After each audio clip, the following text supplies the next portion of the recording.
Guys, welcome to my channel. और आज हम करने वाले हैं गुजराती का सेकंड चैप्टर। ये चैप्टर इस चैप्टर का नाम है सरनाईना सुर। इसके लेखक जो हैं उनका नाम है चुनीलाल मडिया। इनका जन्म हुआ था 12 अगस्त 1992 में और इनकी डेथ हुई थी 9 दिसंबर 1968 में। इनका जन्म हुआ था राजकोट ज़िला के धोराजी गांव में।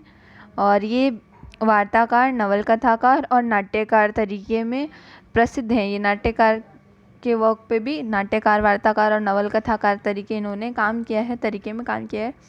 उनको रणजीत राम सुवर्ण चंद्रक जो एक पुरस्कार है जो दिया जाता है, जो भी राइटर्स होता है उनको, वो मिला हुआ है। एंड ये स्टोरी किस पे बेस करती है, तो थोड़ा सा इस स्टोरी के बारे में पता किया जाए। ये स्टोरी एक लग्न प्रसंग की वार्ता है। मतलब एक शादी का इवेंट दिया हुआ है, मीन शादी के बाद का इवेंट है, जब विदाई वाला इवेंट होता है उसकी वार्ता है। उसमें उसका वर्णन किया हुआ है। बट वो जब उसको, जो शहनाई बजाने वाला आदमी होता है, उसको जब याद आती है खुद की मरी हुई बेटी की, तो उसमें क्या होता है कि ये स्टोरी करुण बन जाती है। मतलब सैडेस्ट मोमेंट आ जाता है, और सैड मोमेंट हो जाता है, उधर सैडेस्ट मोमेंट आ जाता है। इसके जो भी पात्र हैं उनमें है ना, इसके जो पात्र हैं वो हैं गौरी, जिसकी शादी हो रही है, गौरी के पिताजी जिनका नाम है भूधर मेराई, और गौरी के ससुराजी, मतलब जो गौरी के ससुर जी हैं उनका नाम है तरसी बेवाई। और जो सरनाई बजाने वाला है उसका नाम है रमजू मीर, और रमजू मीर की जो मरी हुई बेटी है उसका नाम है शकीना। और एक है मेघा ढोली, ढोल बजाने वाला मेघा ढोली। So listen carefully to the story and try to imagine, and I hope you will understand. So let's start the story.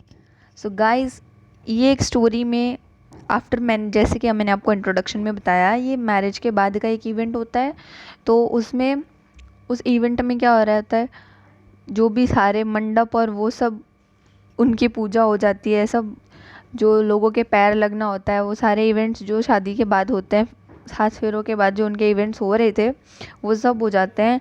अब आती है जो जान को सीख भी दी जाती है वहाँ पे। मतलब जैसे कि वो समझाया जाता है कि आगे आपको जाना है, संभल के जाना है। बिकॉज़ पहले के टाइम पे ये नहीं होता था कि कार्स हैं, बसेस हैं, तो आप आराम से जा सकते हो। पहले वो किस पे जाते थे, बाय बुलक कार्ट और समथिंग लाइक दैट। सो उनको क्या होता था कि अब कोई डाकू आए, वो आए, तो आपको क्या है, समझदारी से चल के जाना है, समझदारी से जाना है। ये नहीं होना चाहिए कि कहीं आप लूट पाट हो जाए, ऐसा। और जो भी उनके जो भगवानों की पूजा होनी थी सब हो चुका था। अब वो जो वैवाही थे वो भी एक दूसरे के गले लग चुके थे, गले लग के वो भेंट कर ली थी उन्होंने। रावण दीवड़ो इसमें एक टर्म दी हुई है, उसका मतलब है जो कि सही, मतलब शुभ प्रसंग में जो दिया जलाया जाए, वो दिया, वो भी जलाया गया। और जो वर कन्या थे उनको एक माफड़ा गाड़ा में गोठवाई गया। मतलब माफड़ा यानी छत वाला जो गाड़ी होती है, उसमें उनको बिठा दिया गया। और आगे से जो पणियारी आती है, पणियारन के संकेत जो थे वो शुभ माने जाते हैं वहाँ पे, उनके यहाँ पे। क्योंकि सबके धर्म में, सबके रिलीजन में, सबकी कास्ट में डिफरेंट डिफरेंट चीज़ों को शुभ शुकुन माना जाता है। सो वहाँ पे उनको शुभ शुकुन भी मिल गए उनको। और जो गाड़ी के टायर की पूजा करी जानी थी वो भी हो गई। अब जो बूढ़ा रमजू मीर था उसने खुद की शरनाई का सुर छेड़ा, और जो ढोली था, मेघा ढोली, उसने ढोल पे डंडी मारी। और जो भी सुहागन औरतें थी उन्होंने गीत गाना स्टार्ट किया। और जो गौरी की जान थी वो जाने लगती है। तो गांव की जो पतली सी सांकड़ी गली होती है, मतलब जो पतली गली होती है, उनके घरों के पास से एकदम पतली सी गली होती है। तो इधर उधर जैसे तैसे करके वो गाड़ी निकलती है, हिलते डुलते। और वो गाड़ी शरणो शरा, यानी जो गौरी का ससुराल है, उधर की ओर निकलती है। जो रमजू मीर है उसकी सरनाई सुन के क्या है, सारे के सारे लोग उधर इकट्ठे हो जाते हैं। जो औरतें होती हैं, बैराव होते हैं, वो सब, बैराव मीन्स औरतें होती हैं, तो जो औरतें होती हैं वो सब है ना, उसको, मतलब जो न्यूली मैरिड वो जो वर कन्या हैं उनको देखने के लिए क्या होती हैं, इकट्ठे हो जाते हैं सब लोग के सब। जो लाज का जो लंबा घूंघट है उसमें गौरी की झीनी नज़रों से, क्योंकि पहले लोग बहुत लंबा घूंघट निकालते थे, तो उसमें से वो औरतें देखते हुए बोलती हैं, ये हैं बूधर मेराई के जमाई और ये है गौरी के वर, हाथ में तलवार लेने के वो बैठो छे। ये एक लाइन दी हुई है उसमें, तो उसमें ऐसा है कि वो ऐसे बोलती है, हाथ में तलवार लेने के वो बैठो छे। और जैसे कि वो लोग नियम के अकॉर्डिंग उनका ऐसे, पहले क्या होता था कि पहले ये नहीं होता था कि आप इतना पेमेंट करोगे हम ढोल बजाएंगे, आप इतना पेमेंट हमें करोगे हम ये करेंगे। पहले क्या होता था, वो लोग खड़े रह जाते थे एक प्लेस पे और बाद में वहाँ पे वो लोग खड़े होते थे, तो जिन भी लोगों को उनके ढोल से और जो भी जिन भी लोगों को उनकी चीज़ें मतलब जो ढोल हुआ, शहनाई हुई, वो पसंद आता था, वो उन्हें पैसे देते खुद की विश से। उनमें कोई फ़िक्स नहीं होता था कि हम आपको 5000 देंगे 4000 देंगे, वो वहाँ पे कोई फ़िक्स नहीं होता था। तो मेघा ढोली होता है, वो दाद लेने के लिए खड़ा हो जाता है और इधर उधर वो ऐसे करके दाद ले रहा होता है, ढोल बजा बजा के। दाद होता है जो कि कला के बल पे जो भी वेतन कमाया जाए वो उसको दाद बोलते हैं। और जो रमजू मीर है वो भी खुद की शहनाई बजा रहा होता है। शहनाई में वो लोग गाना स्टार्ट करती हैं और शहनाई के साथ साथ वो औरतें भी गाना स्टार्ट करती हैं। अब रमजू मीर ने ऐसी खुद की शहनाई ऐसी बजाई कि वो सामने, वो रमजू मीर की एक कला थी कि वो जब भी शहनाई बजाना स्टार्ट करता तो जो बाकी सारे लोग होते थे सुनने वाले, वो सब मदहोश हो जाते थे, वो भूल जाते थे खुद का होश। तो उसने ऐसी शहनाई की रमझट जमा देता है वो कि जो वर का पिता होता है वो भी ये भूल जाता है कि उसको दाद भी देना है, वो ये देना भूल जाता है। और जो इसके परिणाम में क्या होता है, जो ढोल अने गीतो शरणाईना वारी वारी सुधी तीसराओ जो बोली रहा था, मतलब एक ही लय में जो गीत थे, जो ढोल शहनाई थी, वो सब कंटिन्यूस बोले जा रहे थे, क्योंकि वो भूल जाता है शहनाई देना, तो वो ज़ोर ज़ोर से एक प्लेस पर खड़े होकर ढोल बजाते हैं। हाँ, वो इंडिकेट करते हैं कि हमें क्या है, दाद चाहिए ऐसा। और आखिर में वो वर का बाप होता है, वो कोथली में से हाथ निकाल के उनको देता है। सो बाद में क्या होता है कि इसमें रमजू मीर जब शहनाई बजाता है, और जो वो शहनाई क्या होती है, शहनाई बजाते बजाते वो लोग रमजू मीर और जो मेघा डोली हैं वो फ्रंट में चल रहे होते हैं पूरी जान के, मतलब जो पूरी बारात है उसके फ्रंट में वही लोग हो रहे होते हैं। पहले रमजू मीर और मेघा डोली, फिर जो वर कन्या है वो, और फिर जो पीछे जो उनकी पूरी जान है, मतलब जो पूरी बारात है वो चल रही होती है। सो रमजू मीर की शहनाई है पूरे बाज़ार को जगा दिया, जैसे कि जो लोग अपने बिज़नेस में बहुत ज़्यादा बिजी थे, एक जैसे एकदम कोई है ही नहीं वैसी वाली फीलिंग आ रही थी बाज़ार में। लेकिन जैसे ही रमजू मीर वहाँ बाज़ार में शहनाई बजाते हुए पहुँचा, तो उसने सबके अंदर जैसे एक नई जान डाल दी हो, ऐसे उसने इतनी अच्छी शहनाई बजाई कि सब लोग खुद का काम छोड़कर उसको देखने आ रहे थे। जो आगे क्या है, सबसे पहले रमजू मीर था तो उसके माथे पे क्या था, लाल कलर का जो फेटा बांधा हुआ था, लाल कलर का एक कपड़ा बांधा हुआ, लाल कलर का जो पगड़ी बांधी हुई थी, उसके जो लीरे होते हैं वो उड़ रहे थे हवा में, ऐसा बोला हुआ है उसमें, लीरे उड़ रहे थे। और मेघा डोली के किसके था, ब्लू कलर का मेघा डोली के बांधा हुआ था, लाल कलर का रमजू मीर के, ब्लू कलर का यानी લીલા રંગનું કોને બાંધેલું હતું, લીલા રંગનું માથા બાંધણું મેઘા ડોલીએ બાંધેલું હતું। और जो जानैयाओं और जो कि વેવાઈ વાળા હતા તેના તરફથી કૂકુના થાપા મારવા लाल भड़क लागतो હતો। मतलब पहले जब लोग जाते थे तो उनके क्या होता था, जो कुकू यानी जो कुमकुम होता है उसके है ना, सबके जो बाराती होते थे और जो मतलब जिनके जो बॉयज़ की साइड से होते थे उन सब के है ना, इनके जो रिवाज है, रस्म रिवाज है, उसमें सबके लाल कलर के थप्पे लगाए जाते थे। तो वो सब क्या है, रेड रेड दिख रहे थे, सबकी ड्रेसेस रेड रेड दिख रही थी।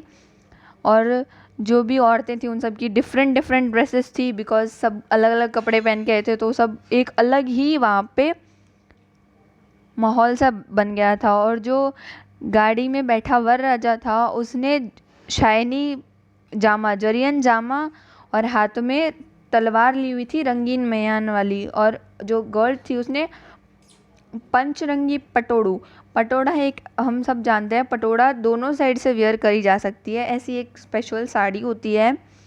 और एक रंग विशिष्ट, एक अलग ही रंग विशिष्ट वाली सृष्टि जमा रहे थे वो लोग, मतलब एक डिफरेंट सा ही लुक आ रहा था। बिकॉज जो आगे चल रहे थे उसमें वो रमजू मीर के रेड कलर का साफा था, फिर जो पीछे उसके बाजू में मेघा डोली था उसके ब्लू कलर का, और जो भी बाराती थे उन सब के रेड कलर के थप्पे लगाने में आए थे कुकू के।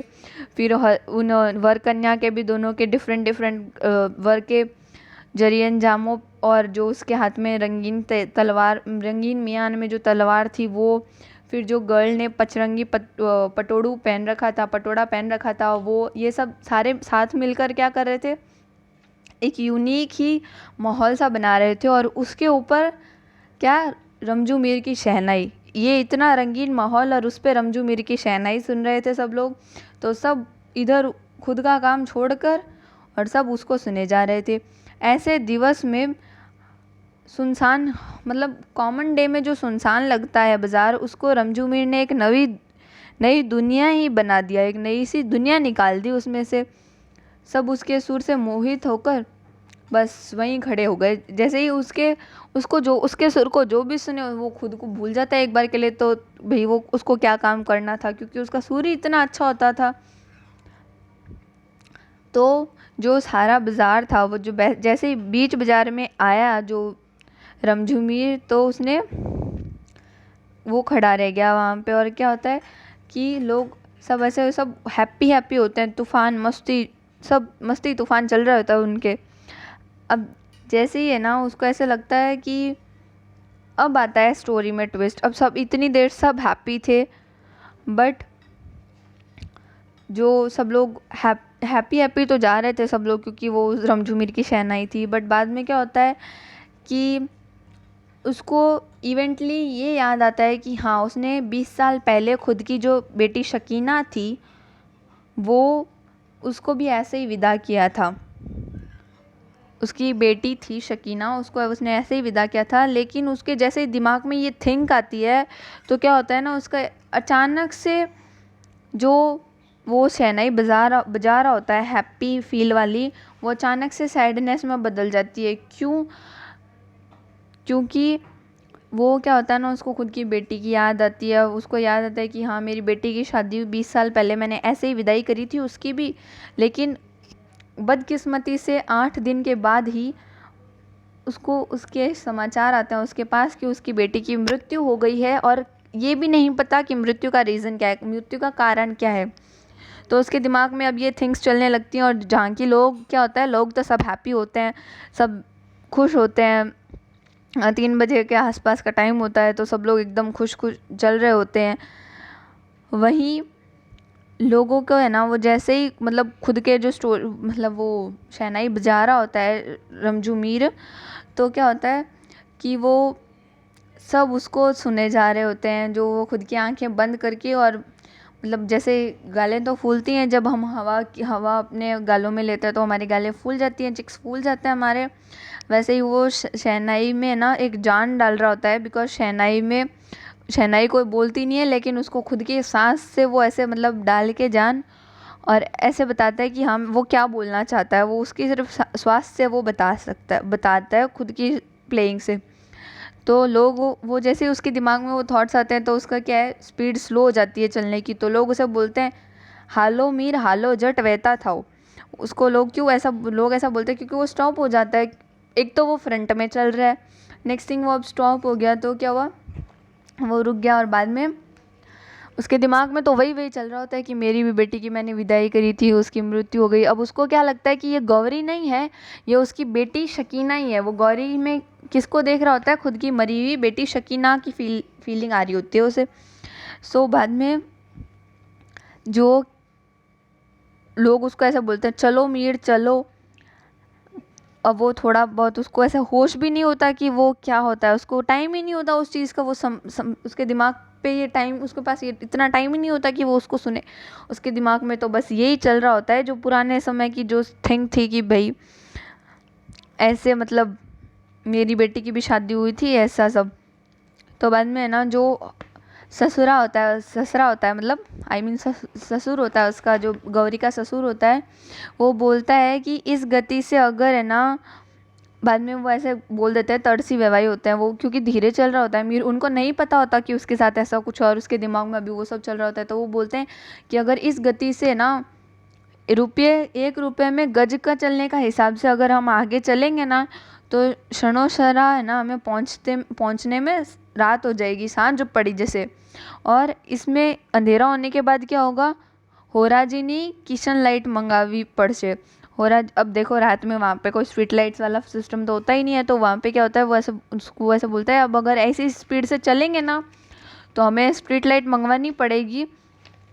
तो वो मीर के साथ क्या, मीर को ऐसे जल्दी जल्दी चलो ऐसे कर रहे होते हैं वो सब लोग। तो वैसे चलते चलते मीन्स वो फिर उस मीर को है ना, जो बूदर मेरा ही होता है, वो नहीं चल रहा होता मीर, क्योंकि उसके दिमाग में वो आती ही नहीं है वो सारी चीज़ें। उसके दिमाग में सिर्फ इतना ही चल रहा होता है कि उसकी बेटी वाले इवेंट्स उसको याद आ रहे होते हैं, मैंने मेरी बेटी कैसे बड़ी करी, क्या हुआ, वो सब उसको पास्ट इवेंट्स याद आ रहे होते हैं। तो उसके दिमाग में वो सब घुस ही नहीं रहा होता। वो सब ऐसे बोलते हैं, हालो मीर हवे हाउ करो, मतलब जल्दी करो, लेकिन उसके दिमाग में वो क्या होता है, वो सब चल ही नहीं रहा होता। हम बूदर मेरा ही जो आगे जाते हैं, फिर थोड़ा सा खुद आगे निकल मतलब बाहर आते हैं उसके पास, रमजू मीर के पास, और उसे धक्का देते हैं और बोलते हैं, अब जल्दी चलो ना, ऐसे क्या पैर पैर पे, कदम कदम पे पैसे लेता जाएगा, दाद लेता जाएगा। तो ऐसे हम कब तक पहुंच जाएंगे, कब तक पादर पहुंच जाएंगे, मतलब जो उनका गांव का जो सेंटर है वहाँ पर कब तक पहुंच जाएंगे। तो उसे जो धक्का लगा तो उसे ऐसे दिमाग में आया कि हाँ अपन तो सबसे आगे चल रहे हैं, और उसे गाँव को अभी झांपा मतलब जो गाँव का जो सेंटर है उधर पहुंचा के आनी है, और वो मैं तो यहीं खड़ा हो गया। उसके दिमाग में तब ये थिंग आती है। बाद में क्या होता है कि जो मशीन की तरह वो फिर क्या है, आगे चलने लगता है, और लेकिन उसका दिल और दिमाग 20 साल पहले ही होता है। अब उसको पहले जो हुआ होता है कि उसको, जैसे कि मैंने आप लोगों को बताया, वो उसके दिमाग में आता है कि हाँ मैंने मेरी बेटी को ऐसे ही ससुराल भेजा था, और ऐसे ही मतलब खुशी का माहौल था। लेकिन अब उसका इवेंट उसको फिर वो उसकी मृत्यु वाला याद आ जाता है, तो उसके क्या है, अंदर से दिल है ना रो उठता है एक बार, और वो शरणाई क्या है, सैड इवेंट में बदल जाती है। लोग भी क्या है, अचानक से जो खुश होकर नाच रहे होते हैं, और वो भी एक बार के लिए तो उस शहनाई की जो तान पलट होती है उसको समझ नहीं पाते, पर उसका असर कुछ ऐसा होता है कि उसको समझने में लोगों को ज़्यादा टाइम भी नहीं लगता। आकाश में जो क्लीन बादल दिखाई दे रहे होते हैं, यहाँ पे जो इवेंट है वहाँ का सीन जो है वो दिखाया गया है। तो आकाश में जो क्लीन बादल होते हैं, जो को मतलब ओस सी आई हुई होती है, सब बहुत खुशहाल सा मौसम होता है। लेकिन उसमें क्या होता है कि सारे के सारे, अब उसकी जो सैड धुन है उसमें ही सब लोग खो गए होते हैं। अब उसको क्या है कि वो खुद की शहनाई से क्या कर रहा होता है, खुद के अंदर जो उसके सैडनेस है वो एक्सप्रेस कर रहा होता है। और उसको ये याद, जो उसकी ये इवेंट था, जब उसकी बेटी जो 2 साल की थी, तभी क्या होता है, उसकी वाइफ की डेथ हो जाती है, यानी कि रमजू मीर की पत्नी की जो है डेथ हो जाती है। और वो उसने ही खुद की बेटी को बड़ा किया होता है, मतलब 2 साल की छोटी सी बच्ची को उसने माँ और पिता दोनों का प्यार देके बड़ा किया होता है। अब उसने उसकी ये जो इवेंट था उसका मतलब परिणाम देने वाले भी लोग अभी ज़िंदा थे। वो ओजट नदी के किनारे कैसे उस छोटी सी बच्ची के कपड़े धोया करता, कैसे उसने मतलब खुद की बेटी को पाला था। अब उसके क्या होता है ना, अब उसकी बैक स्टोरी बता रहे हैं। तो रमजू मीर को क्या होता है, उसकी जब पत्नी की डेथ हो जाती है तो उसको 2 ही चीज़ों से दिल लगी होती है, मतलब अब उसके लिए दुनिया में 2 ही चीज़ें इंपॉर्टेंट होती हैं। एक तो जो उसको उसके वारसागत में मिली है, मतलब उसकी जो एंशियंट पूर्वजों से मिली है वो शहनाई, और दूसरी खुद की पत्नी की निशानी शकीना जो उसकी बेटी होती है। अब उसको तीसरे की कोई ही भी फ़र्क नहीं पड़ता, उसको तीसरे से कोई फ़र्क नहीं पड़ता। अब लोग जो उसकी कौम के जो लोग होते हैं वो ऐसे उससे बोलते हैं कि वापस निकाह पढ़ लो, बहुत आग्रह करते हैं, लेकिन वो क्या बोलता है कि नहीं, मुझे शादी करनी ही नहीं है, वापस वापस निकाह कराना ही नहीं है मुझे, बस मेरे लिए मेरी बेटी और शहनाई 2 चीज़ें हैं, उसको तीसरी चीज़ों से अब दुनिया से कोई मतलब ही नहीं रहता। अब वो उसको क्या है कि सगी माँ की तरह और एक पिता की तरह दोनों का प्यार देके वो उसे बड़ी करता है। क्या करता है, जब भी रमजू मीर बाहर जाता है ना किसी के यहाँ शहन, अब वो पहले कुछ टाइम के लिए नहीं जाता, लेकिन अब बेटी को भी बड़ा करना है तो ये पैसे भी चाहिए। वो क्या करता है कि अब जैसे ही बाहर जाता है तो खुद की बेटी को साथ में लेकर जाता है। वो उसको जो बंदर का बच्चा होता है उसकी तरह खुद की पीठ पे लटकाए रखता है और खुद शहनाई बजाता रहता है। भले ही खुद कम खाएगा, खुद नहीं भी खाए एक बार के लिए, लेकिन जो शकीना होती है उसको मतलब बेस्ट डिशेस खिलाना, अच्छा खाना खिलाना, और खुद की बेटी को एकदम फुल फटाक की तरह बना के बाहर भेजता था। खुद चाहे फटे टूटे ही कपड़े पहने, चाहे उसको 10 बार सिल के पहनने पड़े, वो उसे मंजूर है, लेकिन जो उसकी बेटी होती है उसको वो एकदम सुंदर से सजा के उसकी सारी विशेष पूरी करता है। वो उसको बहुत लाड प्यार में रखता है। वो ऐसे सोचता है कि ये नहीं होना चाहिए कि मतलब मेरी बेटी को ये फील हो कि मेरी मम्मा नहीं है, उसकी मम्मी नहीं है, उसको ये फील नहीं होना चाहिए। वो इसलिए उसके लिए सब कुछ करता है। वो उसको खुद की गोदी में बिठा के जब वो खाना खिलाता है, खुद की गोदी में बिठा के, जब वो छोटी सी होती है तब उसको खुद उसका सारा काम करता है जो कि एक मम्मी करती है। वो उसकी पूरी केयर करता है।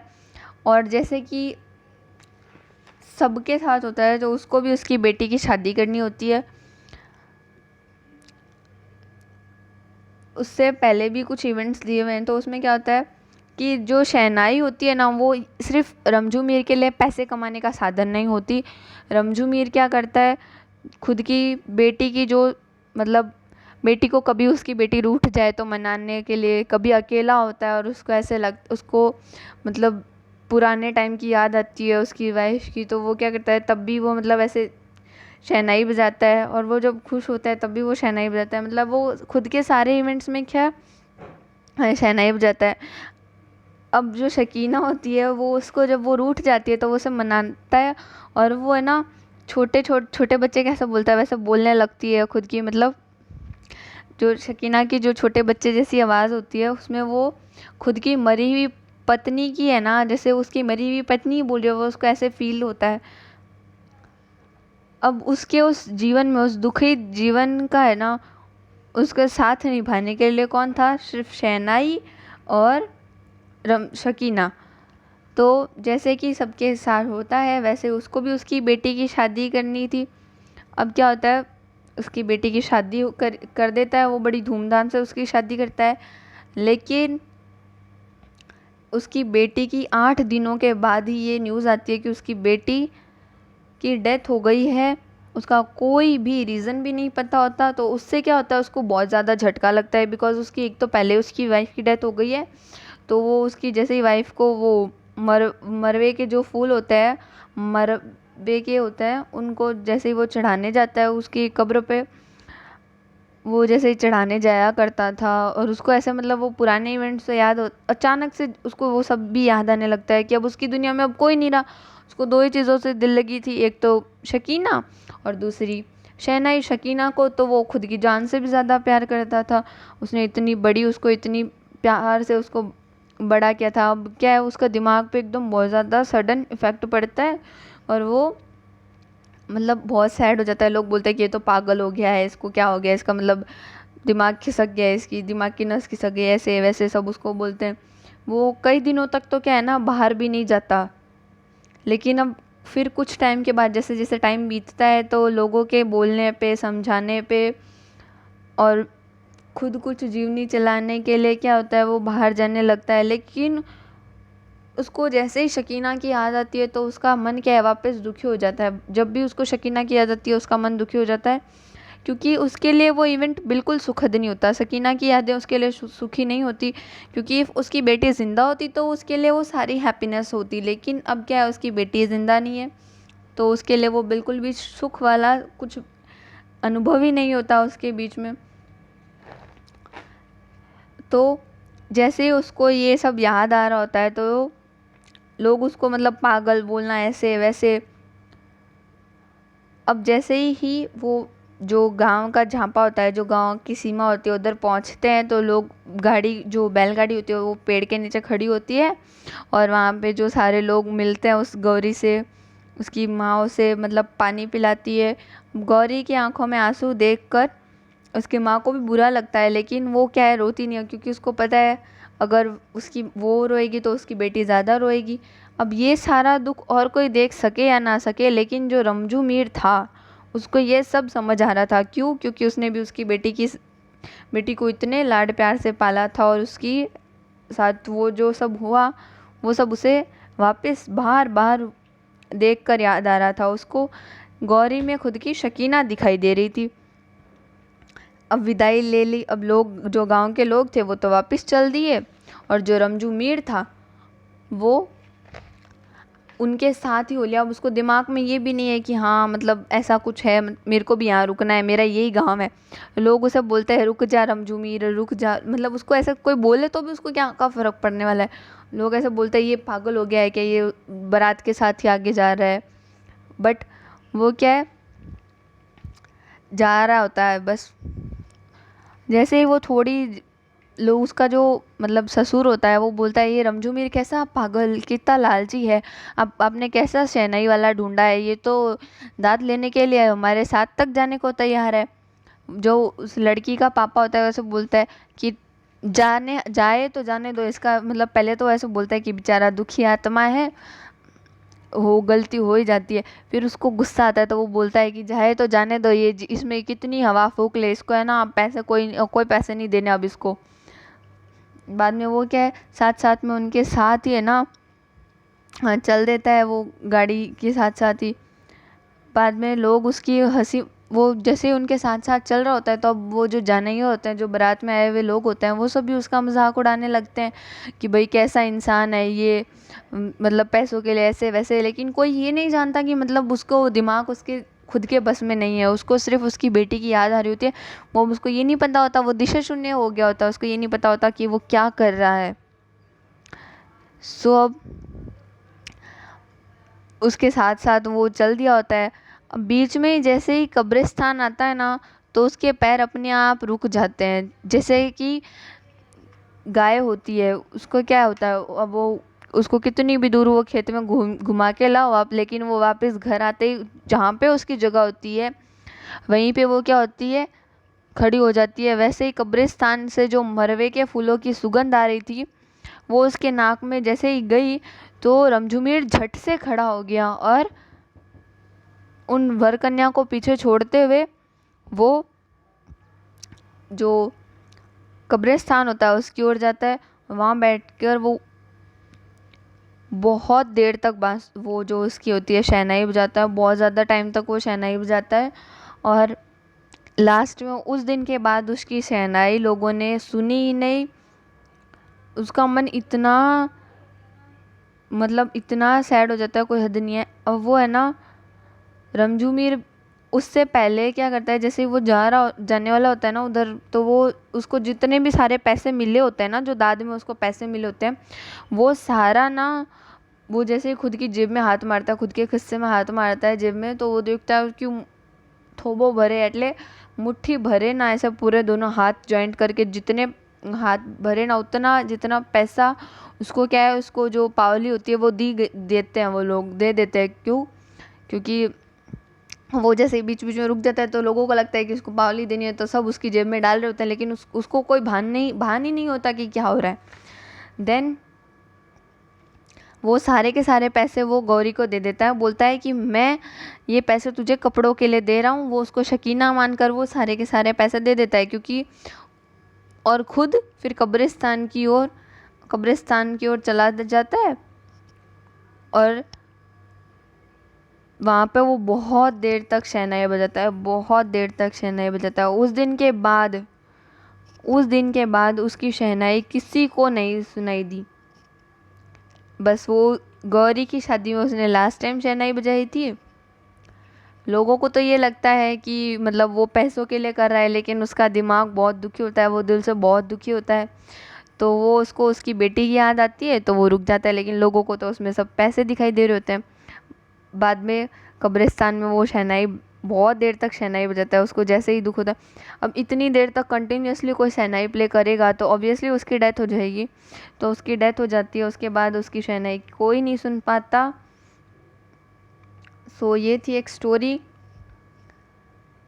I hope you will like my video, you will understood this, you have understood this। आपको समझ आई होगी ये स्टोरी। ट्राई करिए, एक बार वापस सुन लीजिए अगर नहीं समझ आई तो। और thanks for watching, thanks for listening.